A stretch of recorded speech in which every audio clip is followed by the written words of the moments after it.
The Sixers have finally signed a free agent, Trendon Watford of the Brooklyn Nets. Let's talk about him. Watford is probably less famous for playing basketball in the NBA and more famous for his appearance in a video that went on viral on the internet a few years ago. The famous Cam Reddish video with Anthony Edwards, where he talks about Cam Reddish cooking him in high school. Trendon Watford was in the video. Also, current Philadelphia 76er and good friend of his, Tyrese Maxey, was also in the video.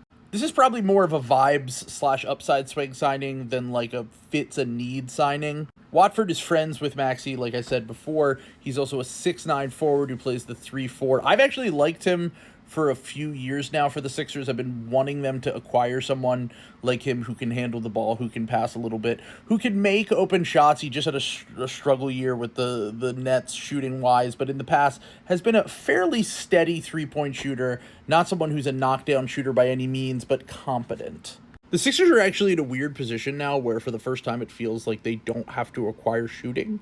Between Tyrese Maxey, Jared McCain, Joel Embiid if he's healthy, Paul George if he's healthy, always those caveats obviously, and then Quentin Grimes if they bring him back in free agency. They actually have a ton of shooting on this roster, which is weird to say as a Sixers fan. But like I said, Watford's going to rebound. He's going to move the ball. He's going to play make. He's not someone you're going to rely on for, high volume three-point shooting by any means.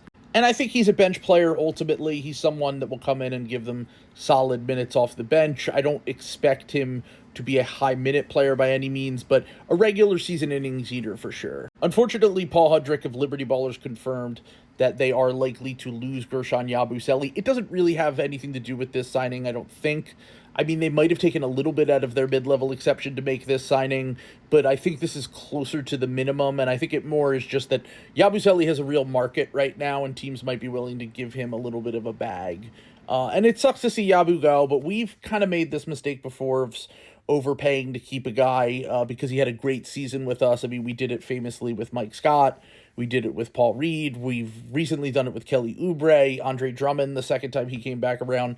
So losing Yabu isn't the end of the world. Someone asked me on Twitter, now that we have the taxpayer mid-level with Yabu walking, who would I like to see the Sixers target? It's not a great class for their needs. They really need power forwards, 4-5s potentially, unless they think rookie Janae Broom can fill in for Yabu immediately. I would try to target Trey Lyles of the Sacramento Kings and maybe Larry Nance Jr., who's coming off a season with the Hawks. I think they would both be great fits with the team. Unfortunately, Larry Nance Jr., we are talking about guys who are not all that available. He might be a vet min guy. You might even be able to get Larry Nance Jr. for the veterans minimum because he didn't even play that much last year. Let me know who you think the Sixers should target in free agency this offseason.